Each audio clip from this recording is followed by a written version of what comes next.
Hello and happy Sunday morning. This week is our very first week of the Sit Down Sundays? Sunday Q&As.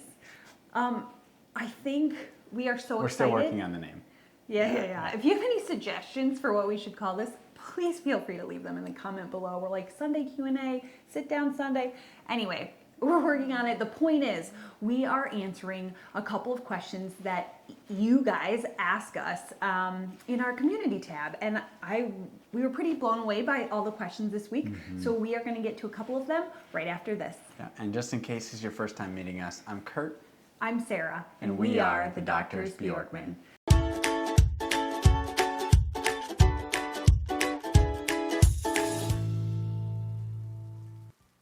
Welcome back. As we mentioned, this episode is actually our first weekly episode of answering your questions, and we were kind of blown away by how many questions there were that we're going to try to take the next couple weeks to go through in a weekly episode, in addition to our other content that we try to put out regularly for you. Yeah. So with that, let's go ahead and start with an OB question. Yes. All right. So there were some kind of about exercise. Maureen G says, hello, Dr. B's.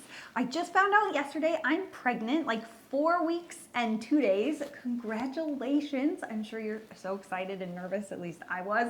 And we are hoping everything goes smoothly for you. Anyway, my question relates to exercise. I do ballet 5 days a week and teach it to 2-year-olds. So sweet. I want Cease to come. I know a lot of guidelines recommend no jumping, skipping, or lifting more than 10 pounds. Is that really true though, or outdated?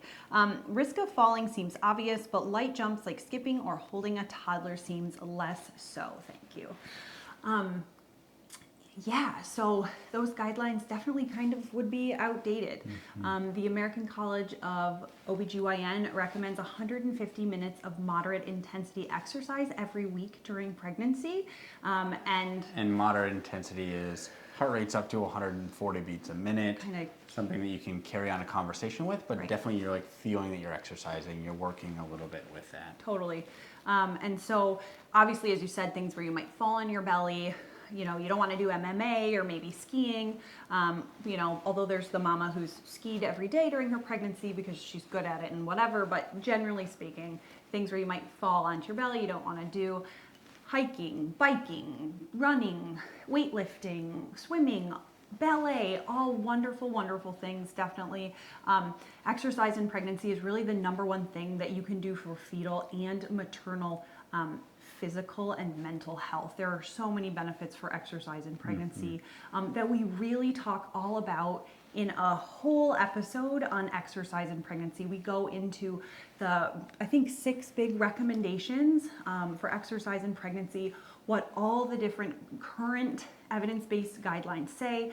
And so check that out for sure. Yeah. The other thing, just to share because it's amazing, if you are kind of an athlete or you've been doing some kind of workout routine, generally speaking, there are of course some contraindications where your doc might say, hey, you need to slow down. But generally speaking, it's okay to continue at the same level of intensity that you have been doing before pregnancy.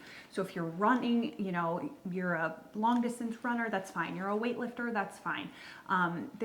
We got to show the clip of the gal who ran a 5:25 mile when she was 9 months pregnant. And there's been multiple Olympic athletes competing at 18 weeks pregnant in the last few years. And Meg Squats is this amazing YouTuber, former powerlifter. She documented her whole pregnancy, weightlifting, how to protect your core and modifications for pregnancy. She has this great prenatal pregnancy and postpartum program called Plus One. That you helped her with. I did. I helped her with some of the educational content on that. So if you're looking for something like that, you can check it out. But keep moving. Work on that 150 minutes of exercise every week and working up to it, and check out that episode. Yeah, we took some time to go into some of those contraindications, reasons you should be careful with exercise in pregnancy. Yeah. But by and large, if you're exercising, you can continue it through pregnancy, and if you aren't, you should start some sort of regular exercise routine. All right, next question. Hit us. Okay. What do we got? This one's a ped-specific question. Comes from Carrie J. Mack. Hey, so I'm curious, did you all sleep train baby Cecilia? I know it can be a taboo topic, but this is actually especially frustrating because it's one of those things that is very hard to find professional advice on. Yeah. And so this is something that I feel like as a pediatrician, I don't think is that taboo. So I want to say that there are many people that have many different feelings about how do you help your baby sleep? How do you encourage them to get good sleep habits while also feeling loved and supported by their parents? Yes. And so if you have strong feelings about that, please, there are many ways that can be the right way to help your baby sleep. And that's true of so many things. There are so many parenting philosophies, and it is charged around sleep training. Yes. Yes. Having said that, there are definitely issues with sleep throughout pediatrics, especially in our adolescent population with screen time, things like that. Sleep is an issue for older children, and like there are some ways to help build positive sleep hygiene and good sleep habits, even starting in infancy, that I think are important. And there's some data and literature that supports that it is not harmful to do some sort of sleep training for your baby. Yes, Now, learning to sleep is a skill. It is a skill. It is a skill. Yep. And a lot of it actually revolves around having good sleep hygiene. But what I mean by that is having good sleep habits in terms of having a routine that leads up to bed, having a set bedtime, set wake times, and that really helps build some healthy habits. Yes. We got actually quite a few questions about sleep. What about middle of the night wakings and things like that? Right. So we're actually going to work really hard to get a full episode On the nitty gritty of sleep. of sleep training and sleep, and how to help you do that as well, because it certainly changed our life. Yeah. And something really that we'll share in that is that like when Cecilia was 3.5, 4 months old, we made a concerted effort to say, hey, like we're going to work to help her learn to sleep through the night, and that when she wakes in the middle of the night, she can put herself back to sleep without parental intervention, but tried to do that in a loving way and supportive way as best as possible. Yes.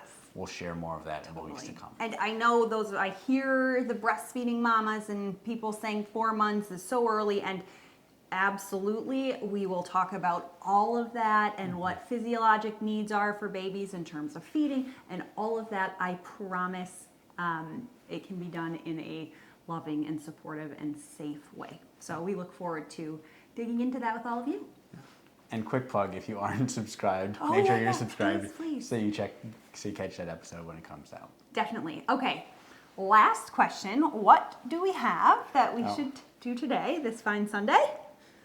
So this is from Karen1251. What hurdles have you had to overcome after baby? How has your relationship/marriage changed after baby? Ooh, okay. Solid question. Solid. Initial hurdle was like trying to figure out how to keep a baby alive. Yeah, and I talked a lot about that in a postpartum vlog. That is the learning curve with that first baby, that newborn baby, is really steep. yeah. And I feel like since then the big hurdles are learning like how do we continue to be productive at work and with our careers, and trying to find some balance. I don't know if balance is the right word, but wanting to be productive in our careers that are still full-time, but also wanting to be incredibly present for the life of our child and hopefully children as they're growing. Yes. So, because we both really love our jobs. I love what I do. You love taking care of sick kiddos. And so it's hard but we also want to be there. We're obsessed with our kid, and really waited a long time to have a kiddo because we didn't feel like we had the time that we wanted to be able to be home with her. And so it's a ever evolving process. But she's just our priority all the time. And then the other part of that question is like, how has our marriage and relationship changed? Yes. So we had been married actually 8 years. 8.5. 8+ years before Cecilia was born. Yeah. And it's, I don't know, how have things changed? So there are so many things I love. I've loved watching Kurt be a dad. I knew he was going to be a great dad, and it is watching them together is just magical. She's also his little twin. So they're quite the little dynamic duo, having dance parties and doing all the different things. So that's been really fun. We always worked pretty well as a team before, and so that, you know, we had 8 years of doing life together before she came along, and so but things are not perfect either. I think it's No. interesting, like we never really bickered much before baby came along, and it's funny, like especially like lately we've been catching ourselves like just like nitpicking about like, gosh, like, everything. why did you do this thing that really doesn't matter that much Not the at way all. you did it. Like today, Kurt didn't want her to like spill her water bottle on her in the car because then her shirt would be wet, and I was like, who cares? She's happy playing with it. If her shirt is wet, I don't care. And it's like, yeah, we're gonna be out in public for 2 hours. Right, and I'd she'd like her feel to be unhappy. dry. So just like stupid. Listen to you. So it's this added layer that you have to think about constantly. It's not like we can be like, oh, it's Saturday, I want to watch the entire season of Ozark today, and like we have to get up once to let the dogs out.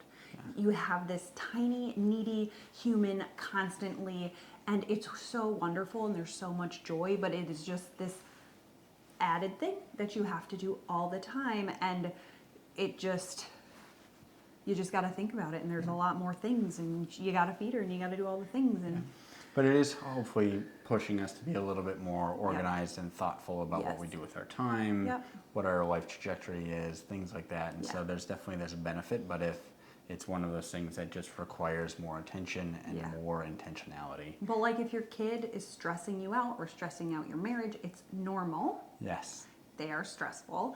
I like acknowledge that, be aware of it.